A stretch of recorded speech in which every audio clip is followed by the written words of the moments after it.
Hi guys, good morning. Eto, papasok na ulit tayo ng trabaho dahil mahaba-haba na rin yung binakasyon natin sa Pilipinas. Babawi na ulit tayo. Pagtapos ko nga magkape, eto, nagpaalam na rin ako kay Mami Cherry. Baka kasi mali tayo. Unang araw pa naman ng pasok natin. Tapos lunis na lunis pa. Siya nga pala dahil kakabalik ko lang din ng trabaho. Bago na naman yung pwesto namin. Kaya ibang lugar na naman yung mapupuntahan ko. Malapit lang naman yung trabaho namin. Mga nasa 45 minutes lang yung biyahe. Tapos eto, nasa station na nga ako at pinarking ko na yung bike ko.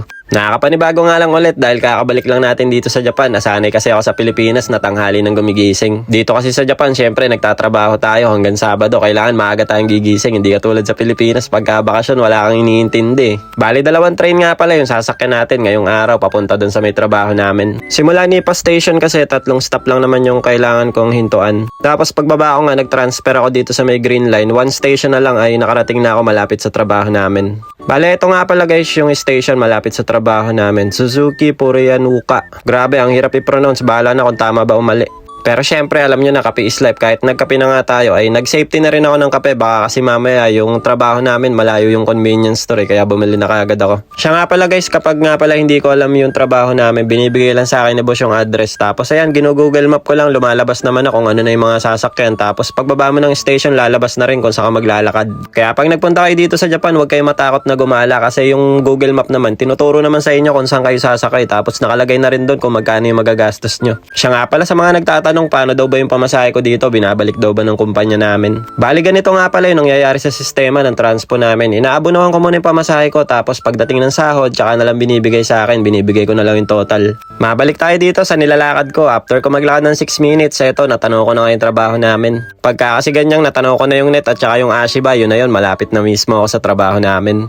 Bale, ito, nakabihis na nga ako at niready ko na din yung mask ko. Nung umaga kasi kanina ay meron kaming binakbak na pader na medyo may sira na. Sa mga hindi nga pala nakakala, minsan 2 klaseng trabaho yung ginagawa namin, semento at saka waterproofing. Tapos yung mga ganitong may sira na pader, nire-renovate din namin bago papinturahan sa mga painter. Pati na rin yung mga may butas at yung may damage na maliliit. Bale, ito na nga guys, lunch break na namin at bumili na rin kami ng pagkain ni boss. Ang mura nga ng mga pagkain dito, nasa 300 yen lang kaya nagulat kami. Bale, kasama ko nga pala yung boss ko ngayong araw, 2 lang kami. Baka itatanong niya naman bakit ayaw mo ipakita yung boss mo. Minsan kasi guys, ayaw sumama ni boss sa vlog dahil mahihain din yan, kaya sinasama ko na lang siya minsan kapag gusto niya at nagpapaalam din ako sa kanya. Dito na nga rin pala kami kumain sa loob ng sasakyan. Meron naman kaming kainan doon, kaya lang kapag nagkasabay-sabay kumain yung mga nagtatrabaho, siksikan kasi. Pagkatapos ka namin kumain, nagpahinga lang kami ng konti, tapos eto, balik trabaho na naman tayo, 1:00 ng tanghali. Eto nga pala yung ginagamit namin minsan guys, yung Kemor. Pinaghahalo yan na parang simento, tapos sobrang gaan lang niya, pero pag natuyo naman sobrang tigas. Bale, ito nga pala yung mga halimbawa sa trabaho namin niya. Katulad yan, may basag, may sira yung pader. Tapos eto naman yung after niya kapag napatungan ko na ng Kemor yan. Flat na ulit siya at pag natuyo yan ay titigas rin.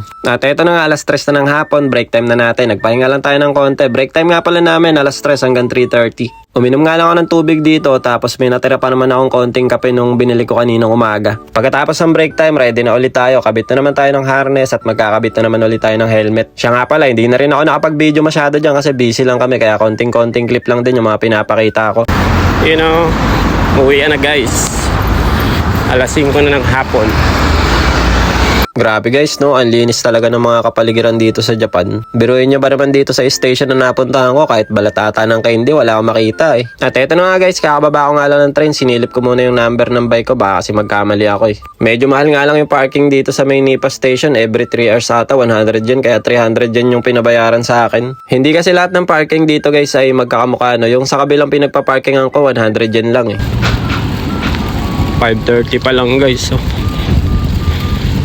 Pero padilim na, no?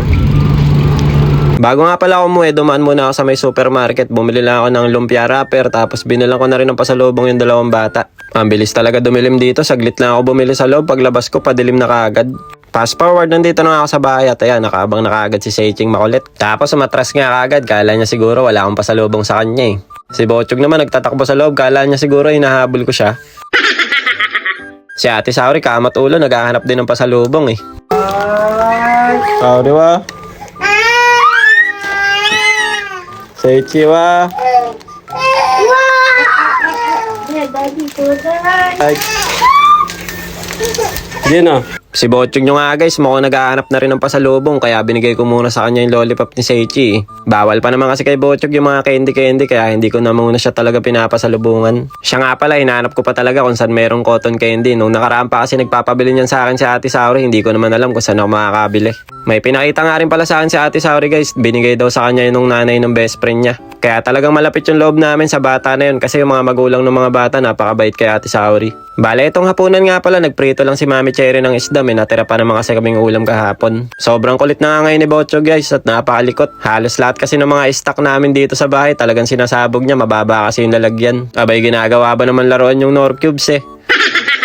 Tara, kain na tayo guys. Itadakimasu. Napagtripan ko nga lang kahapon guys na maglaga ng manok kaya yun yung ulam namin kahapon. Ewan ko ba meron naman kaming baboy sa rep pero manok yung naisipan kong ilaga. Pero pwede rin naman guys, pasok na pasok din sa panlasa kasi ang sarap din ng sabaw niya, nagustuhan nga ng mga bata eh. Lalo na nga si Botcho guys, nung natikman niya yung sabaw eh, higop ng higop eh. So paano guys, hanggang dito na lang muna at kakain muna kami. Kita-kits na lang ulit tayo next video. Diyan eh, mata ne, arigatou gozaimasu. Ngek ngek ngek. Bye bye.